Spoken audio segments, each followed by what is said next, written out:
Please welcome Vincent Morisset. When I was at university, I wanted to do films. And at the late of 90s, they opened up a new program called multimedia. And I learned to code, to animate. Some of my friends founded a collective called Kino. With this group of people, we were doing monthly events. I did my first interactive film. It was not involving a computer. The context was we had to do a film in 24 hours, writing it, shooting it, presenting it. And my idea in the morning was, I want to do a 3D short film. And while I was kind of trying to figure out and write the project, I remembered this sticker, Ghostbuster album I had, where you could read secret code with the red gel. And then there's this Eureka moment, and I decided to do a project where the two images would be completely different. I call it bicolorama. And basically, everyone in the audience has a little red gel and a little blue gel. And basically, the audience is doing their own editing and choosing the perspective they look through. What I realized was the power of the involvement of the audience in a piece. In the mid-2000, I started to collaborate with Arcade Fire. At the beginning, they invited me to do a website and then follow them on tour and develop some artwork. And it was a kind of a change of paradigm. Especially for this band, they had the intuition to keep independent.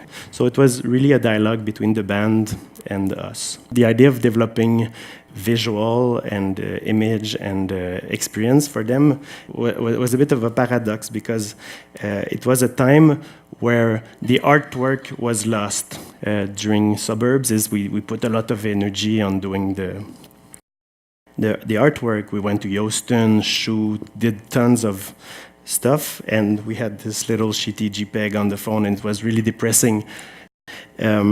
This is the first website I did for the band. It was all about being cryptic and weird, but at the same time we were establishing an aura, an aesthetic, a universe. It was also a specific time because the television were slowly stopping to air music videos. Like, it was all about reality TV, Pimp My Ride, Osborne, etc.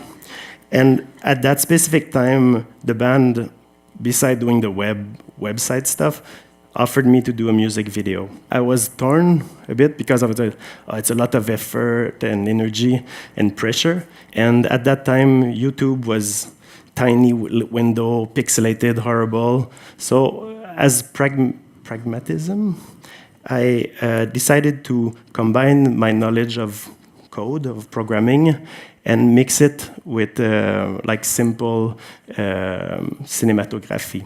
And it ended up as what is now considered the first interactive video. But at the same time, during the Neon Bible album, I convinced the band to put the energy on the content rather than in the shell. So the website was really minimalist, and we put the energy on just doing fun stuff.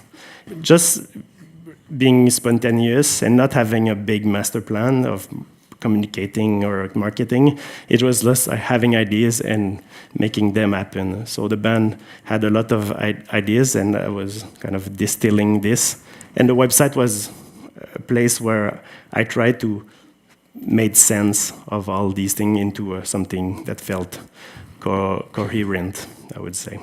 And one of the other idea was to have this phone line, 1866. So we used good old phone to premiere one of their songs. It was this kind of self-help, weird product. The messages were left as MP3s in a Gmail account. And then we receive a thing that we busted the limit. We open it, and it was like thousands and thousands of messages. We distill the messages, and they became the narrative thread, I would say. So web, phone made into a feature film. The interesting thing was that since it was a phone line, it was anonymous. People were talking to a machine, so they really opened their art. It was like a confessional, so like a bit drunk and the fans like giving their love. So it became this own ecosystem. Okay, I don't know who you think you are, like your band.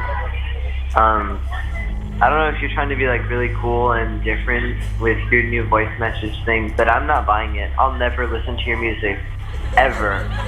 You just inspired such a violent passion in me. I mean, I obviously... At that point, I kind of understood that the context that I was creating had parts that I couldn't control. This is another example where I used the web for a feature film. This is the film I did for Sigur Rós. So basically, we asked the fan to suggest a place. We screened the film in hundreds, thousands of cities around the world. And for me, there was something really beautiful about using just a simple online form and completely change the cinema experience. This is Blah Blah. I describe it as a film for computer, supported by the National Film Board, and it was basically the first time that I was doing my own thing. Built in 5 chapters, you go through it, kind of a video game meets illustration book. But what happened is, after we did this online project, we were invited to transform it into a physical experience. So this is at the Gaîté Lyrique in Paris. So we had a full floor, and we dissect the online interactive project into a path, transforming the mouse interactivity into different interaction, like sensors on the ceiling, giant touch screen, like fans mimicking the wind on your face. The last project I did with the NFB, again, I had the chance to have carte blanche with them and spending a full year with 3 other colleagues, Edouard Langto-Benoit, Caroline Robert, and Philippe Lambert. And for this project called Jusqu'ici, Way to Go, my premise was to try to make a bridge between film language and video game mechanism. By iteration and experimentation, we developed techniques to shoot. It's a walk in the wood. So basically, we put the people in a context where they walk, they can lose themselves in thought, they can stop, and they will discover little details. A lot of work in front of the computer, coding, developing camera rigs, and shoot. So as you can see, there's something that mimics a bit Street View meets Mary Poppins, and so at any time you can stop and crawl on the ground and discover little bugs or leaves. It's really an impressionist experience. So while we were doing this project, VR started to boom, and as some kind of a happy accident, we were able to port a project that was intended for a screen into this space. And that happy synchronicity made us approach this medium from a totally different angle. And I think we achieved that first by luck, because we were not knowing what we were doing, but approaching it also from a different perspective. And I just want to end up on some notes that we wrote 2 years ago. I must say this has an impact, and it is influencing the program that are tailored at the very moment. So hopefully we will see the fruit of this, and that the program and the grants that funds culture will change and be more media agnostic, and just embrace digital in a, I don't know, like in a mature way. So thank you.